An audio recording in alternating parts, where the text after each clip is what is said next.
नमस्कार दोस्तों। आज हम कक्षा 7 की पुस्तक सामाजिक विज्ञान के इतिहास के भाग को पढ़ेंगे। अध्याय का नाम है राजस्थान के राजवंश एवं मुगल। दोस्तों, ये वीडियो आप ज़रूर देखना, क्योंकि आपके दिमाग में चल रही कई सवालों के उत्तर आज आपको इस वीडियो में मिलेंगे।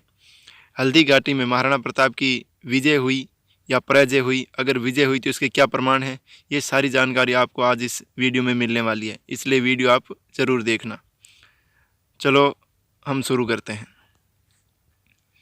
राजस्थान के राजपूत राज्यों ने भारत में आने वाले विदेशी आक्रमणकारियों का प्रारंभ से ही प्रतिरोध किया। पृथ्वीराज के बाद मेवाड़ के महाराणा सांगा, मारवाड़ के मालदेव, रावचंद्र सेन, सिरोही के देवड़ा सुल्तान इत्यादि ने इसे संघर्ष को जारी रखा। यानी राजपूतों ने शुरू से ही विदेशी आक्रमणकारियों का प्रतिरोध किया था। वो भले ही आपस में कई बार युद्ध किया, परंतु बाहर के आक्रमणकारियों का हमेशा उन्होंने प्रतिरोध किया और उन्हें मारकर बाहर भगाने का प्रयास किया, और उन्हें कभी भी यहाँ पर शांतिपूर्वक भारत में शासन नहीं करने दिया।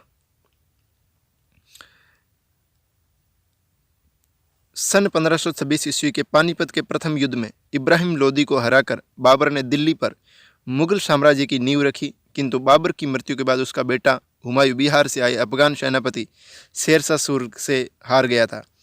देखिए दोस्तों, पानीपत का प्रथम युद्ध कब हुआ? 1526 में। किस किस के मध्य? तो इब्राहिम लोदी और बाबर के मध्य हुआ था। पानीपत के 3 युद्ध हुए थे, तो पहला युद्ध इब्राहिम लोदी और बाबर के मध्य हुआ,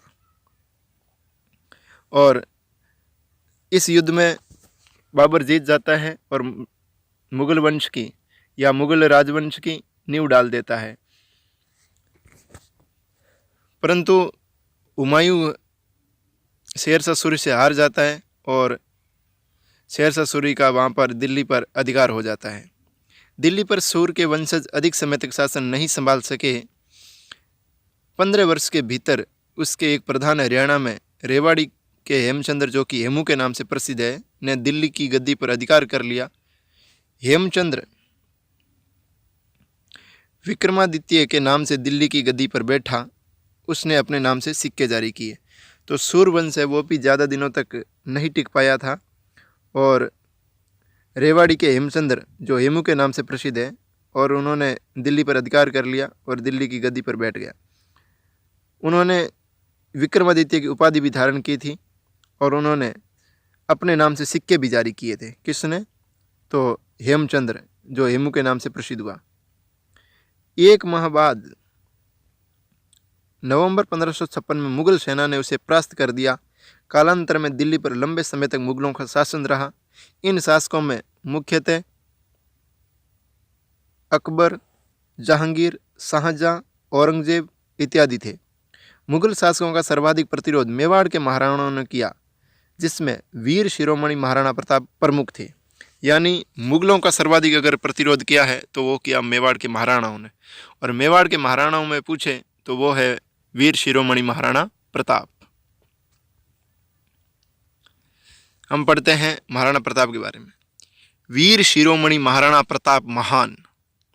वीर शिरोमणि महाराणा प्रताप का जन्म 9 मई 1540 ईस्वी और हिंदू कैलेंडर के अनुसार ज्येष्ठ शुक्ल तृतीया रविवार विक्रम संवत 1597 को कुंभलगढ़ दुर्ग में हुआ, और कुंभलगढ़ में भी पूछे तो कटारगढ़ दुर्ग के बादल महल में हुआ। इनके पिता का नाम महाराणा उदय सिंह व माता का नाम जयवंताबाई सोनगरा था। देखिए क्या नाम था पिता का? महाराणा उदय सिंह। और उदय सिंह है तो उदय सिंह द्वितीय थे, क्योंकि एक महाराणा कुंभा के भी पुत्र हुए थे जो राणा उदा के नाम से प्रसिद्ध हुए, और माता का नाम जयवंताबाई सोनगरा था।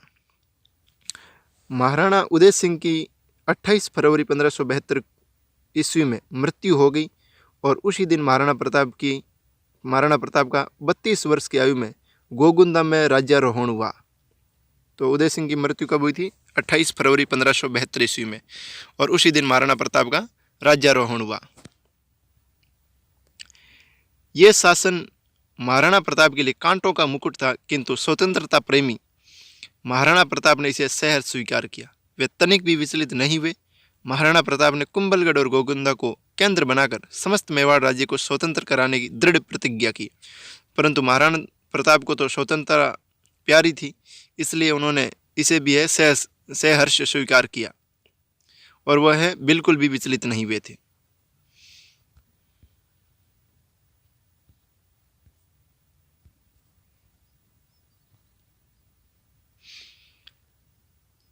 जनमानस को स्वतंत्रता एवं संस्कृति की रक्षा के लिए प्रेरित किया। किस लिए? स्वतंत्रता एवं संस्कृति की रक्षा के लिए। जनजाति वर्ग को संगठित कर उन्हें अपनी सेना का अंग बनाया। कुंभलगढ़ से लगे गोडवाड़ भूभाग और अरावली की घाटियों में सैनिक व्यवस्था की। सिरोही व गुजरात से लगी सीमा व्यवस्था को संगठित किया। तो महाराणा प्रताप ने अपनी जो सैनिक व्यवस्था थी उसको संगठित किया, मजबूत किया, क्योंकि उन्हें मुगलों से मेवाड़ को मुक्त कराना था। मेवाड़ से 1567-68 में हुए संघर्ष की भयंकरता से अकबर परिचित था। देखिए 1567-68 में चित्तौड़ का तृतीय शाखा हुआ था। कौन सा शाखा? तीसरा शाखा हुआ था। तो इससे अकबर भली भांति परिचित था, क्योंकि इसमें अकबर को बहुत ही कठिनता का सामना करना पड़ा था। इसलिए अकबर अतः शांति प्रयासों एवं कूटनीति से समस्या को सुलझाने का प्रयास किया। उसने एक एक करके 4 शिष्टमंडलों को महाराणा प्रताप के पास भेजा, किंतु महाराणा प्रताप ने उसके कूटनीति प्रयासों को एकदम विफल कर दिया। इसलिए अकबर क्या करना चाहता था कि कूटनीति से महाराणा प्रताप को अपने अधीन बनाना चाहता था, मेवाड़ को अपने अधीन बनाना चाहता था। इसलिए उन्होंने एक एक करके 4 शिष्टमंडलों को भेजा, परंतु महाराणा प्रताप ने उनके कूटनीतिक प्रयासों को एकदम विफल कर दिया। अब परीक्षा में पूछ लिया जाता है कि 4 शिष्टमंडल कब कब भेजे गए और किस किस के नेतृत्व में भेजे गए। तो दोस्तों मैं आपको बता देता हूं कि कब भेजे गए और किसके नेतृत्व में भेजे गए। तो पहला शिष्टमंडल, मैं आपको बताने से पहले आपको इन 4 शिष्टमंडलों को क्रम से नाम याद रखने के लिए एक ट्रिक बता देता हूँ। वो ट्रिक क्या है? वो ट्रिक है जम्मा भाटो। जम्मा भाटो। इसे कैसे याद रखेंगे? तो इसका हो जाएगा, जय से हो जाएगा जलाल खां। क्या हो जाएगा? जय से जलाल खां। और माँ से हो जाएगा मान सिंह। और भा से हो जाएगा भगवंत दास।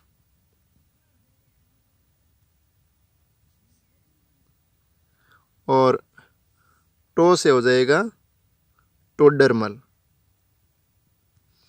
तो ये क्रम से हैं कि पहले कौन गया, फिर कौन गया, फिर कौन गया। तो ये नाम याद रखिए क्रम से। और कौन कब गया तो ये याद रखिए। सबसे पहले जलाल खां गया, और कब गया? तो ये गया था नवंबर 1572 को। और इसके बाद कौन गया? मान सिंह। तो मान सिंह कब गया? तो मान सिंह गया था जून 1573 को। फिर गया भगवंत दास। कब?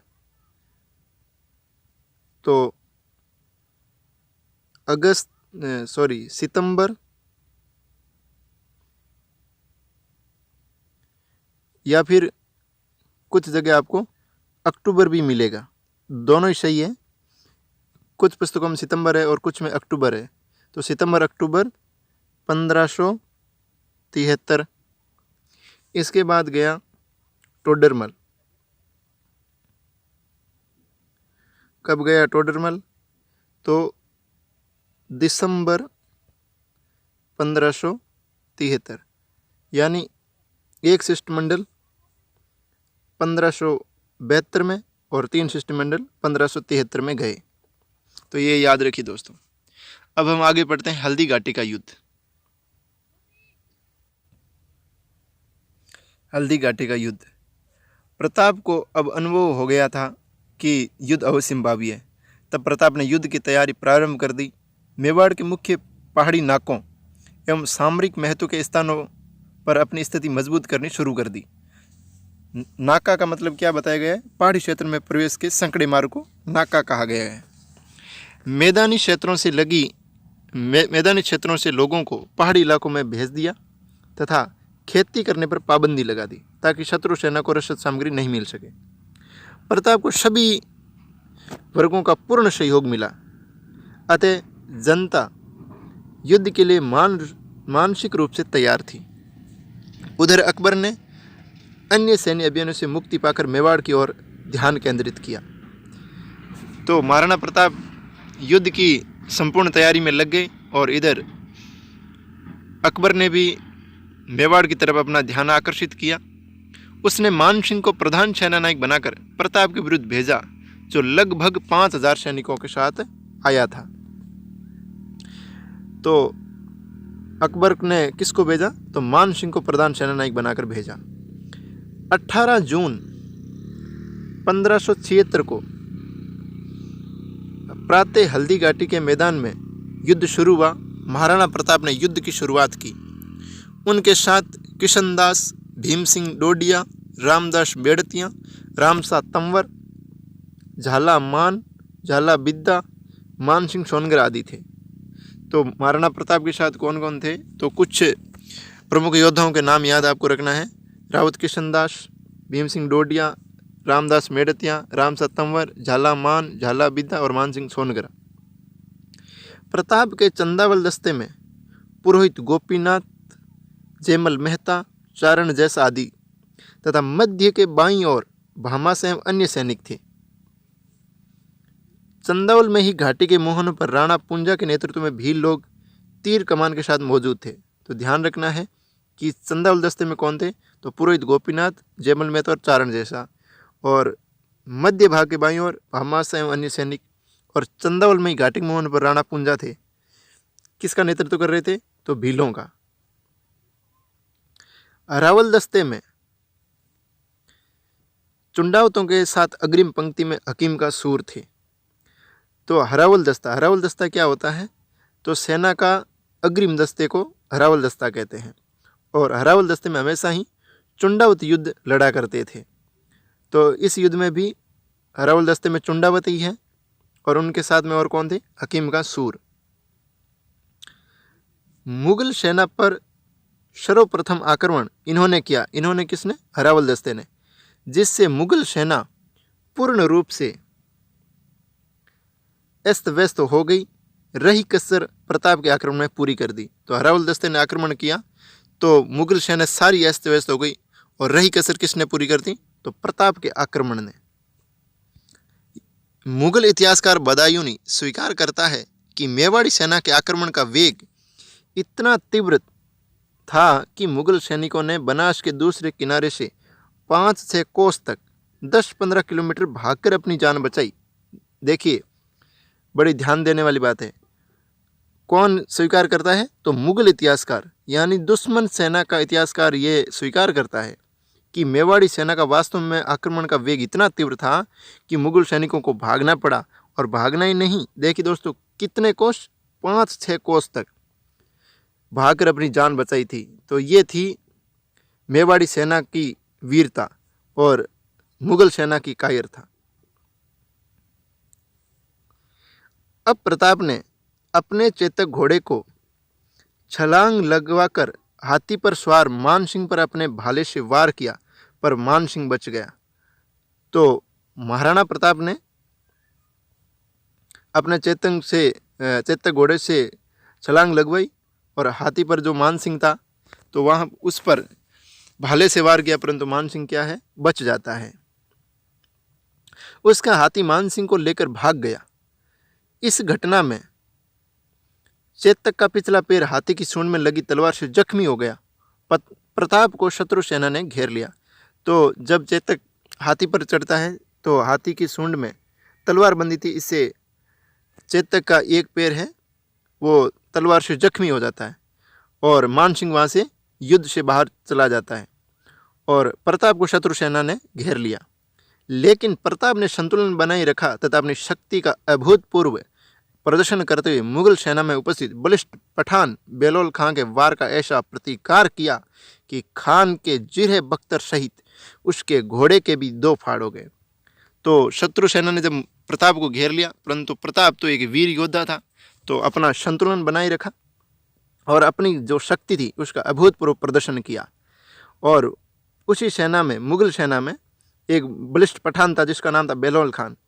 तो वो महाराणा प्रताप को मारने आया, तो महाराणा प्रताप ने उसके वार का ऐसा प्रतिकार किया, कैसा प्रतिकार किया कि खान के जिरह बख्तर सहित, बख्तर का अर्थ होता है कवच, तो कवच सहित उसके घोड़े के दो फाड़ हो गए। देखिए दोस्तों, महाराणा प्रताप की वीरता देखिए और शक्ति देखिए उनकी कि एक ही वार में, कितने वार में, एक ही वार में घोड़े सहित बलिष्ठ पठान बेलोल खान का जो शरीर है महाराणा प्रताप ने चीर दिया था।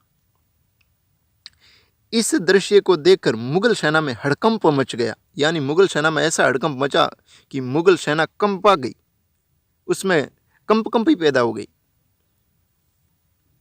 अब प्रताप ने युद्ध को मैदान के बजाय पहाड़ों में मोड़ने का प्रयास किया। उनकी सेना के दोनों भाग एकत्र होकर पहाड़ों की ओर मुड़े और अपने गंतव्य स्थान पर पहुंचे। तब तक मुगल सेना को रोके रखने का उत्तरदायित्व झालामान को सौंपा। तो अब महाराणा प्रताप ने युद्ध को मैदान की बजाय पहाड़ों में मोड़ने का प्रयास किया। तो जब तक सेना पहाड़ों में पहुंच रही थी तब तक इस उत्तरदायित्व को किसने संभाला? तो झालामान ने। दोस्तों, झालामान को कुछ जगह झाला बिद्दा भी लिखा आपको मिल सकता है, तो वो भी गलत नहीं है, क्योंकि कुछ जगह झालामान है और कुछ जगह झाला बिद्दा है। झालामान ने अपना जीवन उत्सर्ग करके भी अपने कर्तव्य का पालन किया। इस युद्ध में मुगल सैनिकों का मनोबल इतना टूट चुका था कि उसमें प्रताप की सेना का पीछा करने का साहस ही नहीं रहा। तो झालामान ने मेवाड़ का राज चिन्ह धारण किया और अपने प्राणों का उत्सर्ग किया, परंतु इस युद्ध में मुगल सैनिकों का मनोबल इतना टूट चुका था कि वो प्रताप की सेना का पीछा भी नहीं कर पाई। उतना ही साहस नहीं रहा कि वो प्रताप की सेना का पीछा कर सके। अब देखिए, जो कई लोगों के दिमाग में ये प्रश्न रहता है कि हल्दी घाटी में महाराणा प्रताप की विजय हुई थी या अकबर की हुई थी या ये अनिर्णित रहा था। तो आज आपके इस प्रश्न का भी उत्तर में यहाँ मिल जाएगा। मेवाड़ की इस विजय ने और प्रताप के नेतृत्व ने जनमानस का विश्वास दृढ़ किया। देखिए दोस्तों, क्या नाम? मेवाड़ की इस विजय ने, कौन सी विजय? हल्दी घाटी की विजय। इसका मतलब है महाराणा प्रताप की विजय निश्चित रूप से हुई थी। इस युद्ध ने मुगलों के अजय होने का भ्रम तोड़ दिया था, यानी मुगलों को ये भ्रम था कि हम अजय हैं, हमें कोई हरा नहीं सकता है। तो आज मुगलों का ये भ्रम टूट गया था। तो इसका मतलब है कि हल्दी घाटी में किसकी जीत हुई थी? तो महाराणा प्रताप की जीत हुई थी, क्योंकि मुगलों का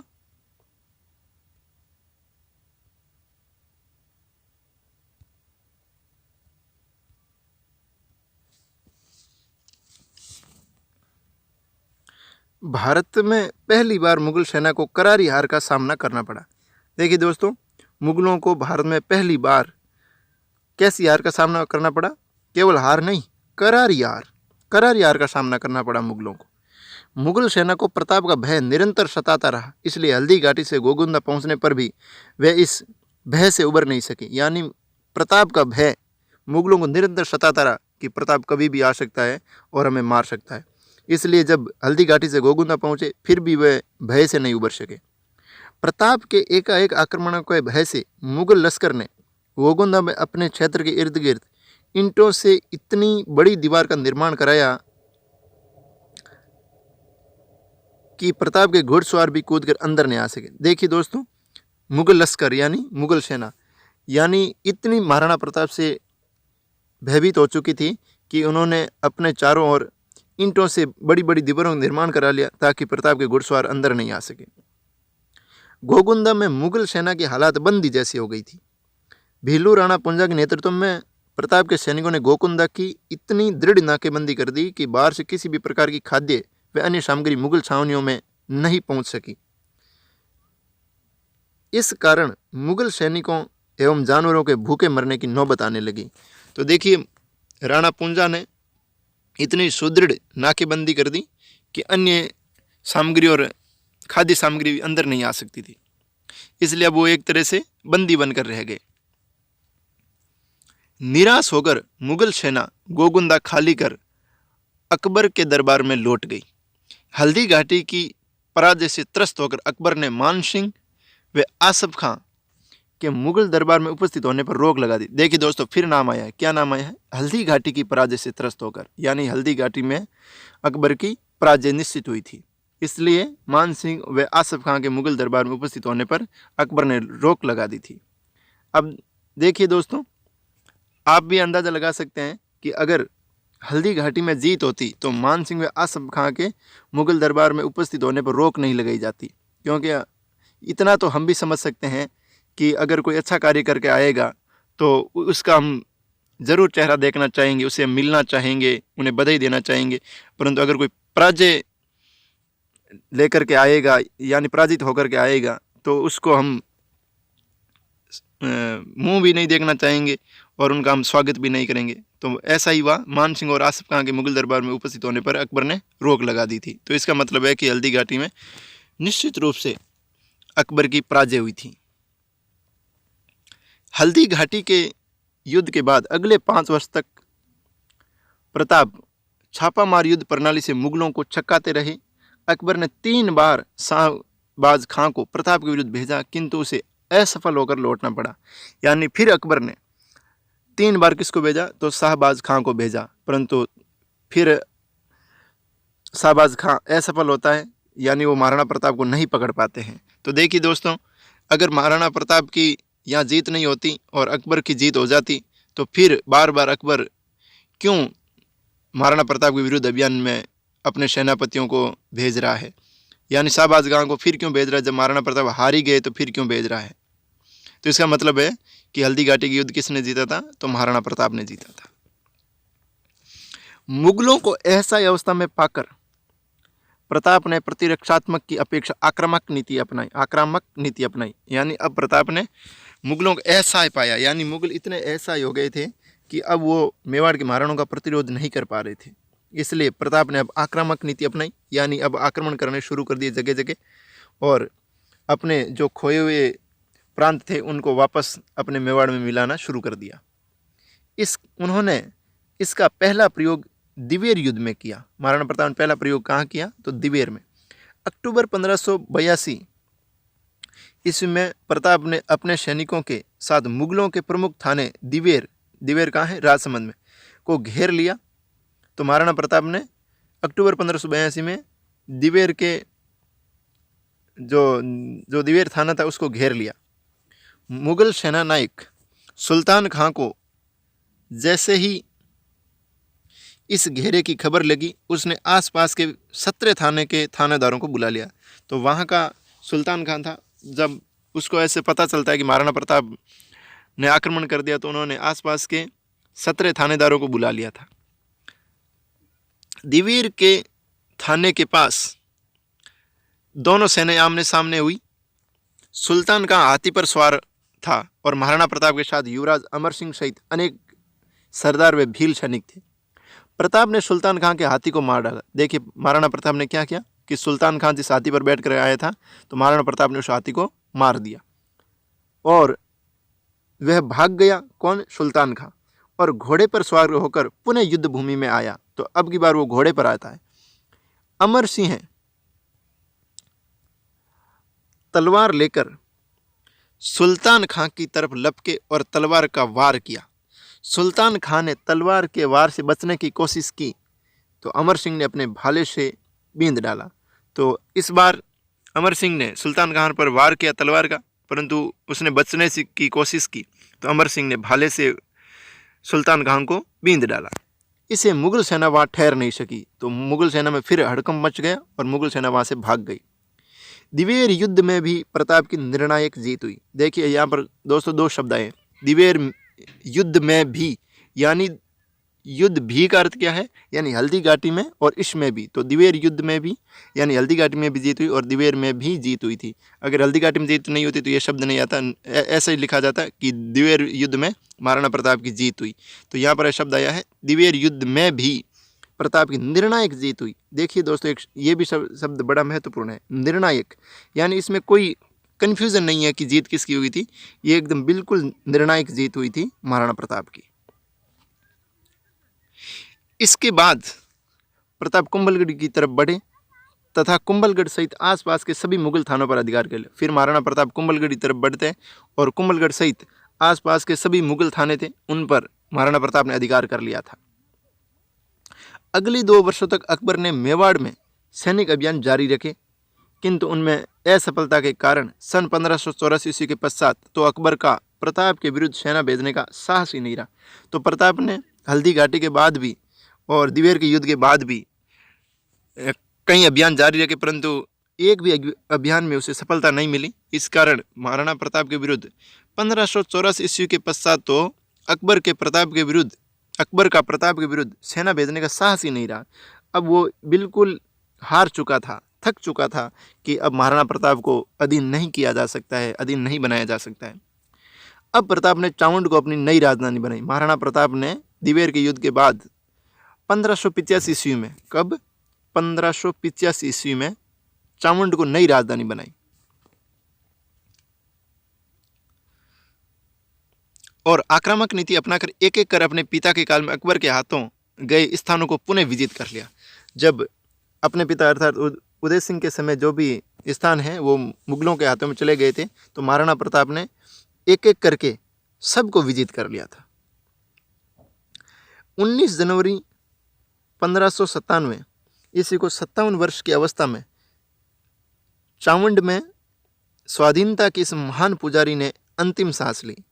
तो महाराणा प्रताप का स्वर्गवास कब होता है? 19 जनवरी 1597 को। कितने वर्ष की उम्र में? 57 वर्ष की उम्र में। चामुंड में आज भी महाराणा प्रताप के महल और भामाशाह के हवेली के खंडर देखे जा सकते हैं और चामुंड के निकट बारडोली गांव में महाराणा प्रताप की समाधि बनी हुई है। तो आज भी आप देख सकते हैं दोस्तों कि चामुंड के निकट बारडोली गांव में महाराणा प्रताप की छतरी बनी हुई है, समाधि बनी हुई है। तो ये भी याद रखना, कई बार ये पूछ लिया जाता है कि महाराणा प्रताप की समाधि कहाँ बनी हुई है, तो चामुंड के निकट बारडोली गांव में। अब हम देखते हैं कि प्रताप महान का व्यक्तित्व, यानी प्रताप को महान हम कैसे कह सकते हैं या उन्होंने ऐसे क्या कार्य किए कि उन्हें महान कहे। तो ऐसे कई कारण हैं कि उनको हम महान कह सकते हैं। महाराणा प्रताप श्रेष्ठ योद्धा और सच्चे जननायक थे। महाराणा प्रताप एक क्या थे? श्रेष्ठ योद्धा और सच्चे जननायक। सभी धर्मों के लोग मातृभूमि के स्वाधीनता संघर्ष में प्रताप के साथ थे। तो ऐसे नहीं है कि केवल हिंदू धर्म के लोग महाराणा प्रताप के साथ थे, महाराणा प्रताप के साथ सभी धर्मों के लोग थे। प्रताप ने अपने व्यक्तित्व से मेवाड़ के प्रत्येक व्यक्ति को मातृभूमि की स्वतंत्रता के लिए सब कुछ न्यौछावर कर देने वाला योद्धा बना दिया। महाराणा प्रताप ने अपनी प्रजा को ऐसी शिक्षा दी कि प्रत्येक व्यक्ति स्वतंत्रता के लिए सब कुछ न्यौछावर कर सकता था। इससे महाराणा प्रताप जनमानस के लिए प्रातस्मरणीय बन गई। देखिए दोस्तों, महाराणा प्रताप है वहाँ की हर व्यक्ति के लिए, यानी संपूर्ण जनता के लिए प्रातस्मरण बन गए। अर्थात सुबह उठकर लोग महाराणा प्रताप को याद करते थे, उनको स्मरण करते थे।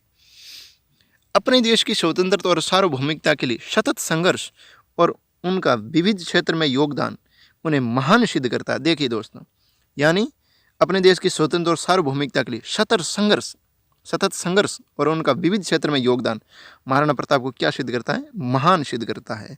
तो हमें किसी भी प्रकार की हिचकिचाहट नहीं होनी चाहिए कि महाराणा प्रताप को हम महान कहे या नहीं। तो महाराणा प्रताप को निश्चित रूप से हम क्या कहेंगे? महाराणा प्रताप महान। युद्धों में दिवंगत वीरों के उत्तराधिकारियों को प्रताप ने पिता की तरह स्नेह दिया और उनके पुनर्वास के लिए अपूर्व प्रयास कर मानवाधिकारों के संरक्षण का आदर्श स्थापित किया।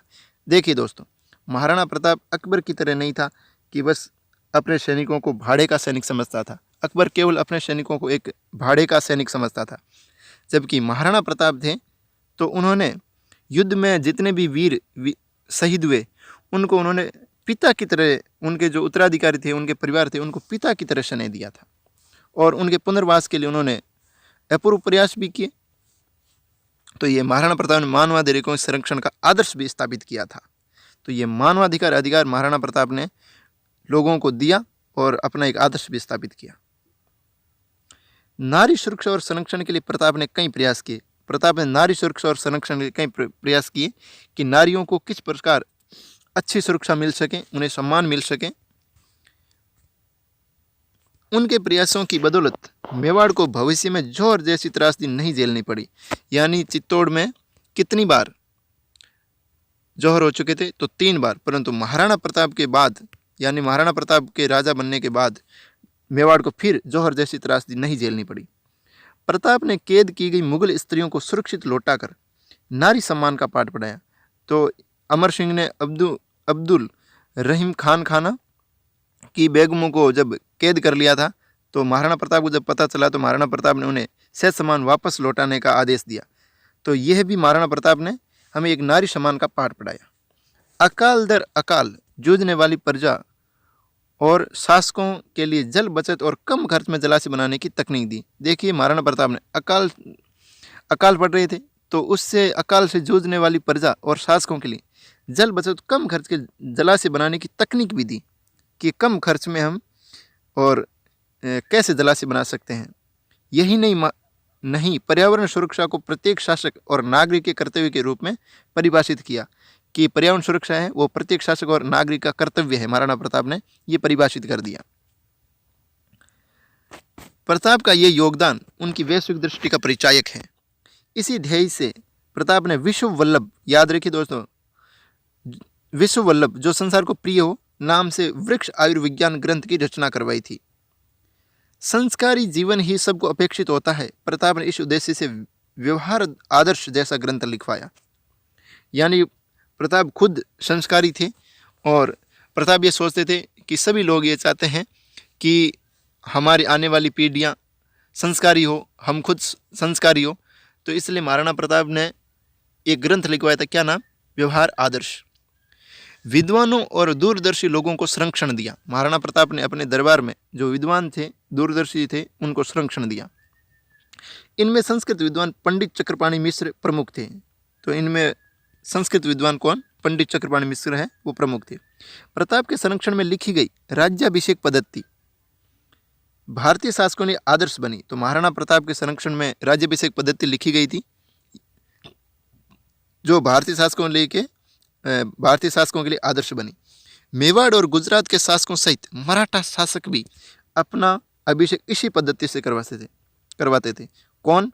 कि मेवाड़ और गुजरात के शासक सहित मराठा शासक भी इसी पद्धति से अपना राज्याभिषेक करवाने लगे। तो महाराणा प्रताप ने मुख्य रूप से 3 ग्रंथ लिखवाए, वो भी याद रखना, विश्व वल्लभ, व्यवहार आदर्श, राज्याभिषेक पद्धति।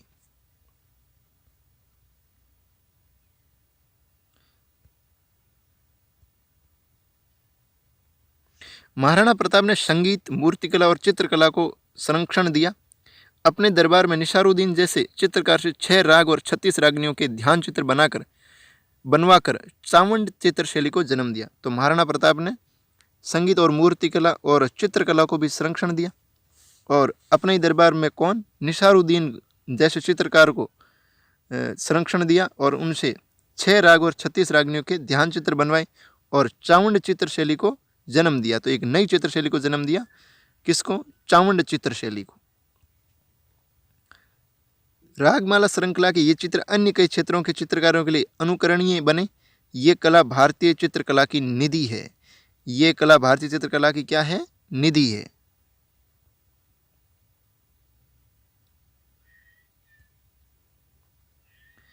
प्रताप ने देश की समृद्धि को बनाए रखने के लिए धातुओं की खदानों की सुरक्षा की ओर प्रमुखता से ध्यान दिया।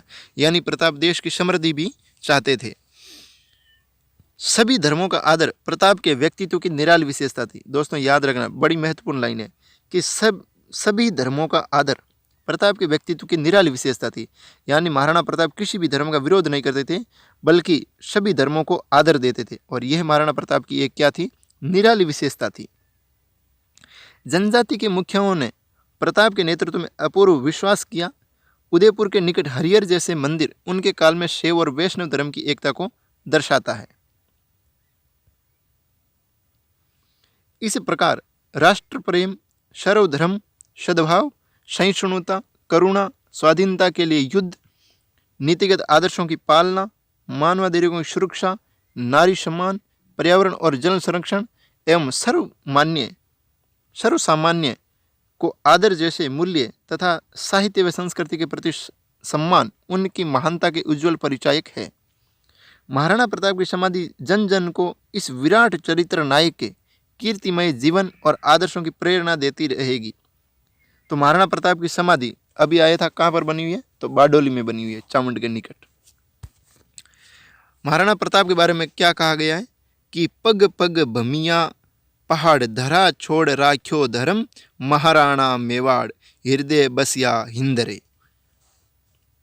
तो इस प्रकार महाराणा प्रताप के बारे में हमने पढ़ा कि उनका कैसा व्यक्तित्व था, हल्दी घाटी का युद्ध कैसे उन्होंने लड़ा और निर्णायक रूप से युद्ध जीता, दिवेर का युद्ध भी निर्णायक रूप से जीता और मुगलों के अजय होने का भ्रम तोड़ दिया था, और इसके हमने कई प्रमाण भी देखे थे। तो इस प्रकार हमने महाराणा प्रताप के बारे में जानकारी प्राप्त की। अगर दोस्तों आपको ये वीडियो पसंद आया है तो आप इसे लाइक कीजिए, आगे शेयर कीजिए ताकि और लोगों को भी ये जानकारी प्राप्त हो सके। और आपको इसमें क्या अच्छा लगा वो हमें कमेंट करके बताइए, और इस चैनल को सब्सक्राइब कर लीजिए ताकि आपको हर वीडियो को नोटिफिकेशन समय पर मिल सके। धन्यवाद दोस्तों।